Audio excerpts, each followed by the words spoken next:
പ്രിയപ്പെട്ട പ്രേക്ഷകരെ, നിങ്ങളെ ഞാനിപ്പോൾ കാണിക്കുന്ന ഈ മുഖം നിങ്ങളിൽ പലർക്കും പരിചയം കാണും. ഇവരുടെ പേര് അഡ്വക്കേറ്റ് സതി നാരായണൻ എന്നാണ്. എനിക്ക് വ്യക്തിപരമായി ഇവരെ അറിയില്ല. എന്നാൽ ഇവരെ ഞാൻ ശ്രദ്ധിച്ചത് കഴിഞ്ഞ 10 വർഷവും അടിയുറച്ച ഒരു കോൺഗ്രസ് പ്രവർത്തകയായി കോൺഗ്രസിന് വേണ്ടി ശക്തിയുക്തം വാദിക്കുകയും പിണറായി സത്തിനെതിരെ ശബ്ദമുയർത്തുകയും ചെയ്യുന്നത് വഴി തൻ്റെ സഹപ്രവർത്തകരാൽ അപമാനിക്കപ്പെടുന്നൊരു അഭിഭാഷിക എന്ന നിലയിലാണ്. ഞാൻ അന്വേഷിച്ചപ്പോൾ ലോയേഴ്സ് കോൺഗ്രസിൻ്റെ നേതാവാണെന്നറിഞ്ഞു. സോഷ്യൽ മീഡിയയിൽ നിരന്തരമായി സതി നാരായണൻ പിണറായിയുടെ ദുർഭരണത്തിനെതിരെ ശബ്ദിച്ചു. കോൺഗ്രസിന് വേണ്ടി പടവാളെടുത്തു. ഹൈക്കോടതി അടക്കം കോടതികളിലൊക്കെ പൊതുവിശ്വാസം പിണറായി ആയിരിക്കും ഇനി വരുന്ന ഒരു 1/4 നൂറ്റാണ്ടെങ്കിലും സംസ്ഥാനം ഭരിക്കുക എന്നതായിരുന്നു. അവിടെ ഇടതുവിരുദ്ധമായ നിലപാടെടുക്കാൻ വളരെ കുറച്ചു പേർ മാത്രമേ ധൈര്യം കാണിച്ചിട്ടുള്ളൂ. അതിലൊരാളാണ് സതി നാരായണൻ. അഭിഭാഷിക എന്ന നിലയിൽ കഴിഞ്ഞ 25 വർഷത്തിലധികം പ്രവർത്തി പരിചയം സതി നാരായണനുണ്ട് എന്നാണ് ഞാൻ മനസ്സിലാക്കുന്നത്. കോഴിക്കോട്ടെ കുഞ്ഞിരാമൻ വക്കീലിൻ്റെ ജൂനിയറായിരുന്ന ഭാസ്കരൻ നായർക്കൊപ്പം പ്രവർത്തിച്ച ആളാണ്. ഹൈക്കോടതിയിൽ രാമൻപിള്ള അസോസിയേറ്റ്സിൻ്റെ ഭാഗമായിരുന്നു. RBIയുടെ പോലും കൗൺസിലായി പ്രവർത്തിച്ചിട്ടുണ്ട്. അങ്ങനെ പ്രതിഭ കൊണ്ടും കോൺഗ്രസ് പാർട്ടിക്ക് വേണ്ടിയുള്ള പ്രവർത്തനം കൊണ്ടും ഹൈക്കോടതിയിൽ ഏറെ ശ്രദ്ധ നേടിയ അഭിഭാഷിക സതി നാരായണനെ പോലെ തന്നെ സോഷ്യൽ മീഡിയയിൽ കോൺഗ്രസ് പാർട്ടിയുടെ അഭിഭാഷക മുഖങ്ങളിൽ ഒന്നായിരുന്നു അഡ്വക്കേറ്റ് ഷീന രാജൻ. ഇതോടൊപ്പം ചൂണ്ടിക്കാണിക്കാവുന്ന മറ്റൊരു പേരാണ് പ്രിൻസൺ ഫിലിപ്പും റെനി ജോൺസണും. ഇവരൊക്കെ ഇന്ന് തലയിൽ മുണ്ടിട്ടുകൊണ്ട് നടക്കുകയാണ്. കഴിഞ്ഞ 10 വർഷം പിണറായി സത്തിനെതിരെ ശക്തമായ നിലപാടെടുത്തപ്പോൾ കോൺഗ്രസിൻ്റെ വക്താക്കളായി നിറഞ്ഞു നിന്നപ്പോൾ സ്വാഭാവികമായും പുതിയ ഭരണം വരുമ്പോൾ പ്രധാനപ്പെട്ട തസ്തികകളിൽ GPO PPO സ്റ്റാൻഡിംഗ് കൗൺസിലായ പ്രധാനപ്പെട്ട തസ്തികകളിൽ ഇവർ നിയമിക്കപ്പെടും എന്ന് മറ്റഭിഭാഷകർ കണക്കാക്കിയിരുന്നു. അവരൊക്കെ പറഞ്ഞിരുന്നു UDF അധികാരത്തിൽ വന്നപ്പോൾ നിങ്ങളുടെ സമയമാണല്ലോ എന്ന്. പക്ഷേ 1ഉം 2ഉം 3ഉം ലിസ്റ്റ് പുറത്തു വന്നപ്പോഴും ഇവരുടെ ആരുടെയും പേരില്ല. ഇവരെ കാണുമ്പോൾ എല്ലാവരും സഹതാപത്തോടുകൂടി സംസാരിക്കുന്നു. എന്തുകൊണ്ട് ഇവർ അവഗണിക്കപ്പെടുന്നു എന്ന് പരസ്പരം ചോദിക്കുന്നു. എന്നാൽ പദവി കിട്ടിയിരിക്കുന്നവരിൽ BJPക്കാരുണ്ട്, SFIയുടെയും DYFIയുടെയും CPIയുടെയും ഒക്കെ നേതാക്കളുണ്ട്. കഴിഞ്ഞ 10 വർഷവും അധികാരത്തിൻ്റെ അപ്പകഷ്ണം വേണ്ടുവോളം ഭുജിച്ച പലരും ഈ സർക്കാരിൻ്റെ ഭാഗമായി GPIയും PPIയും ചുമതലയേറ്റിരിക്കുന്നു. ഇനി മറ്റൊരു അഭിഭാഷകയെ കൂടി ചൂണ്ടിക്കാണിക്കാം, ഹസീന മുനീർ. 3-4 വർഷത്തിലധികം പ്രവൃത്തി പരിചയം ഹസീന മുനീറിനില്ല. മലയാളത്തിൽ LLB പാസ്സായ ആളാണ് ഹസീന എന്നാണ് സഹപ്രവർത്തകർ ഹസീനയെക്കുറിച്ച് പറയുന്നത്. ചില നേതാക്കളോട് വേണ്ടപ്പെട്ട ആളായതുകൊണ്ട് ഹസീന റാങ്ക് ലിസ്റ്റിൽ ഇടം പിടിച്ചു. മേഘ, നിരഞ്ജന തുടങ്ങിയ നിരവധി ഇടതു സഹയാത്രികരും ഇടം പിടിച്ചു. ഇതിനേക്കാളൊക്കെ ഞെട്ടിക്കുന്നത് ഓരോ ലിസ്റ്റ് പുറത്തു വരുമ്പോഴും ആ ലിസ്റ്റിലൊക്കെ ഹൈബി ഈഡൻ MPയുടെ ഭാര്യ അന്ന ലിൻഡ ഈഡൻ ഇടം പിടിക്കുന്നു എന്നതാണ്. അന്ന ലിൻഡ ഈഡൻ തൃശ്ശൂർ കോർപ്പറേഷൻ്റെയും തൃക്കാക്കര കോർപ്പറേഷൻ്റെയും സ്റ്റാൻഡിംഗ് കൗൺസിലായ കാര്യം കഴിഞ്ഞ ദിവസം ഒരു വീഡിയോയിലൂടെ ഞാൻ റിപ്പോർട്ട് ചെയ്തിരുന്നു. എന്നാൽ പ്രിയപ്പെട്ട പ്രേക്ഷകരെ, അവിടെയൊന്നും നിൽക്കുന്നില്ല അന്നയുടെ സ്വാധീനം. ഏറ്റവും പ്രധാനപ്പെട്ട തസ്തികകളൊക്കെ അന്നയ്ക്ക് വേണ്ടി സംവരണം ചെയ്തിരിക്കുന്നു. ഏറ്റവും ഒടുവിൽ അന്നയ്ക്ക് ലഭിച്ചിരിക്കുന്ന സ്ഥാനമാനത്തെക്കുറിച്ച് പറയുന്നതിന് മുൻപ് സുപ്രധാനമായ ഒരു വീഡിയോ നിങ്ങൾ കാണണം. വിനു വിജോൺ മാസപ്പടി ചർച്ചയുമായി ബന്ധപ്പെട്ട് ന്യൂസ് അവറിൽ നടത്തിയ ചില പരാമർശങ്ങൾ ആദ്യം കേൾക്കുക. ഒരു പ്രധാനപ്പെട്ട കാര്യം, പിണറായി വിജയൻ 2016 മുഖ്യമന്ത്രിയാകുന്നു. അതിന് മുമ്പുള്ള സർക്കാരുകളിലും അത് VSന്റെ സർക്കാരിലടക്കം മലിനീകരണ നിയന്ത്രണ ബോർഡ് ആരോഗ്യ വകുപ്പിന്റെ കീഴിലാണ്. VS അച്യുതാനന്ദൻ മുഖ്യമന്ത്രിയായിരിക്കുമ്പോൾ ആരോഗ്യമന്ത്രി PK ശ്രീമതിയാണ് മലിനീകരണ നിയന്ത്രണ ബോർഡിന്റെയും ചുമതല വഹിച്ചിരുന്നത്. 2016 പിണറായി വിജയൻ മുഖ്യമന്ത്രിയാകുമ്പോഴും അന്നത്തെ ആരോഗ്യമന്ത്രി KK ശൈലജയ്ക്കായിരുന്നു മലിനീകരണ നിയന്ത്രണ ബോർഡിന്റെ ചുമതല. ഏതാനും മാസങ്ങൾക്കകം ആ ചുമതല മുഖ്യമന്ത്രി ഏറ്റെടുക്കുന്നു. മലിനീകരണ നിയന്ത്രണ ബോർഡിന്റെ അഭിഭാഷകനായി സ്റ്റാൻഡിംഗ് കൗൺസിലായ ഹൈക്കോടതിയിൽ നവീൻ എന്ന ഒരാൾ എത്തുന്നു. ആ നവീൻ പിണറായി വിജയന്റെ ഭാര്യ കമലയുടെ സഹോദരിയുടെ മകനാണ്, സ്വന്തം സഹോദരിയുടെ മകൻ. അങ്ങനെ മലിനീകരണ നിയന്ത്രണ ബോർഡിന്റെ ചുമതല പിണറായി വിജയന്, ആ മലിനീകരണ നിയന്ത്രണ ബോർഡിന്റെ അഭിഭാഷകൻ പിണറായി വിജയന്റെ ഭാര്യ സഹോദരിയുടെ മകൻ. ഈ മലിനീകരണ നിയന്ത്രണ ബോർഡിന്റെ ക്ലിയറൻസ് നിരന്തരം ആവശ്യമുള്ള, മലിനീകരണ നിയന്ത്രണ ബോർഡിന്റെ കരിമ്പട്ടികയിൽ തന്നെ പെടുത്താവുന്ന ഒരു കമ്പനി CMRL. ആ CMRL പിണറായി വിജയന്റെ മകൾക്കും മകളുടെ കമ്പനിക്കും കരാർ കൊടുക്കുന്നു.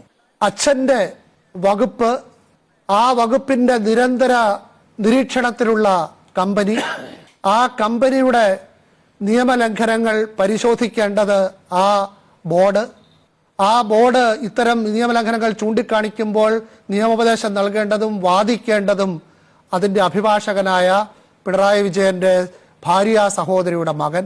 ആ കമ്പനിയാണ് പിണറായി വിജയൻ്റെ മകൾക്കും മകളുടെ കമ്പനിക്കും പ്രതിമാസം 8 ലക്ഷം രൂപ കൊടുക്കാനുള്ള ഒരു കരാർ ഉണ്ടാക്കുന്നത്. കരിമണൽ കർത്തയുമായി മകൾക്കുള്ള മാസപ്പടി ഇടപാട് സുഗമമാക്കാൻ ആരോഗ്യ വകുപ്പിന് കീഴിലുണ്ടായിരുന്ന പരിസ്ഥിതി വകുപ്പ് മുഖ്യമന്ത്രി പിണറായി വിജയൻ ഏറ്റെടുക്കുന്നു.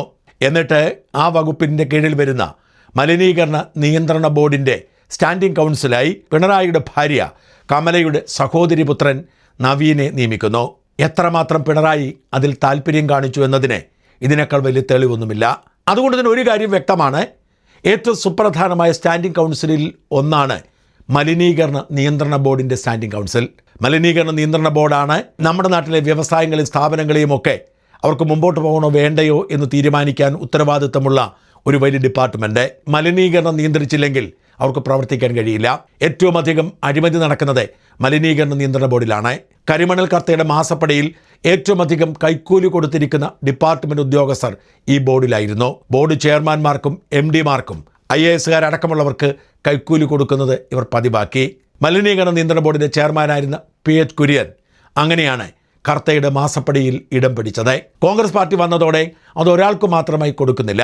മലിനീകരണ നിയന്ത്രണ ബോർഡിനെ 2 ജില്ലകൾ ഉൾപ്പെടുത്തുന്ന 7 സോണുകളാക്കി 7 വേണ്ടപ്പെട്ടവരെ സ്റ്റാൻഡിംഗ് കൗൺസിലാക്കുന്നു. അതിൽ 3 പേരുടെ നിയമന ഉത്തരവ് പുറത്തു വന്നു. അവരിവരൊക്കെയാണ്. ആ ഉത്തരവിൻ്റെ കോപ്പിയാണ് ഞാൻ പ്രേക്ഷകരെ കാണിക്കുന്നത്. ജൂലൈ മാസം 3-ാം തീയതി പുറത്തു വന്ന ഉത്തരവാണിത്. The following advocates are engaged as standing counsel of the boards in the honourable high court of Kerala with immediate effect. They shall attend to the cases pertaining to the district mentioned against each. ഒന്ന് advocate Anna Linda Eden, Ernakulam Thrissur. അതായത് എറണാകുളം തൃശൂർ ജില്ലകളുടെ ചുമതലയുള്ള മലിനീകരണ നിയന്ത്രണ ബോർഡിന്റെ കൗൺസിലായി അന്ന Linda ഈഡനെ തെരഞ്ഞെടുത്തിരിക്കുന്നു. കൂടാതെ അഡ്വക്കേറ്റ് പോൾ ജേക്കബ് കോട്ടയം ഇടുക്കി ഡിസ്ട്രിക്റ്റിൻ്റെതും അഡ്വക്കേറ്റ് അജിത് പ്രകാശ് CS പാലക്കാട് കോഴിക്കോട് ജില്ലയുടെയും ചുമതലയാണ്. ഞാൻ അവരുടെ ക്വാളിഫിക്കേഷനിലേക്കൊന്നും പോകുന്നില്ല, അതെൻ്റെ വിഷയമല്ല. അന്ന ലിൻഡ ഈഡൻ എങ്ങനെയാണ് ഇത്രയും സുപ്രധാനമായ തസ്തികയിൽ ഇടം പിടിച്ചത്? ഈ ഉത്തരവിനൊപ്പം അന്നയുടെ രജിസ്ട്രേഷൻ നമ്പർ, എൻറോൾമെൻറ്റ് നമ്പറുണ്ട് K1201/2020 എന്ന് വെച്ചാൽ 2020 അഭിഭാഷികയായി എൻറോൾ ചെയ്തത് എന്നർത്ഥം. 5 വർഷം മാത്രമാണ് അന്നയുടെ അഭിഭാഷക പരിചയം. ആ അന്നയാണ് മലിനീകരണ നിയന്ത്രണ ബോർഡിൻ്റെ അഭിഭാഷികയായി സർക്കാർ നിയോഗിച്ചിരിക്കുന്നത്. ഒന്നുമല്ലെങ്കിൽ പിണറായി വിജയൻ തൻ്റെ ഭാര്യ സഹോദരിയുടെ മകനെ നിയമിക്കുമ്പോൾ അയാൾക്ക് ആവശ്യത്തിന് പ്രവൃത്തി പരിചയമെങ്കിലും ഉണ്ടായിരുന്നോ? വക്കീൽ എന്ന നിലയിൽ കേവലം 5 വർഷം മാത്രം പരിചയമുള്ള അന്നയെ ഏറ്റവും സുപ്രധാനമായ തസ്തികയിലേക്ക് നിയമിക്കുമ്പോൾ അന്നയ്ക്ക് ലഭിക്കേണ്ട പ്രതിഫലത്തെക്കുറിച്ച് മാത്രമേ സർക്കാർ ചിന്തിച്ചിട്ടുള്ളൂ. അല്ലാതെ മലിനീകരണ നിയന്ത്രണ ബോർഡ് കേസിൽ ജയിക്കണമെന്ന് ആഗ്രഹമില്ല. ഓർക്കണം, ഈ സ്റ്റാൻഡിംഗ് കൗൺസിലർമാർക്ക് ഓരോ കേസിന് നിശ്ചിത തുകയാണ്. ആ തുക മാത്രമല്ല, തോറ്റുകൊടുത്താൽ എതിർഭാഗത്തുള്ള വൻകിടക്കാരൻ കൈമടക്കം കൊടുക്കും. അതായത് നമ്മുടെ ഖജനാവിലെ പണമെടുത്ത് ഹൈബീഡൻ്റെ ഭാര്യയ്ക്ക് മൃഷ്ടാനം ഭുജിക്കാനുള്ള സൗകര്യം ചെയ്തു കൊടുക്കുക, എന്നിട്ട് എതിരാളികളിൽ നിന്നുകൂടി കാശ് മേടിക്കാനുള്ള സൗകര്യം ഒരുക്കി കൊടുക്കുക.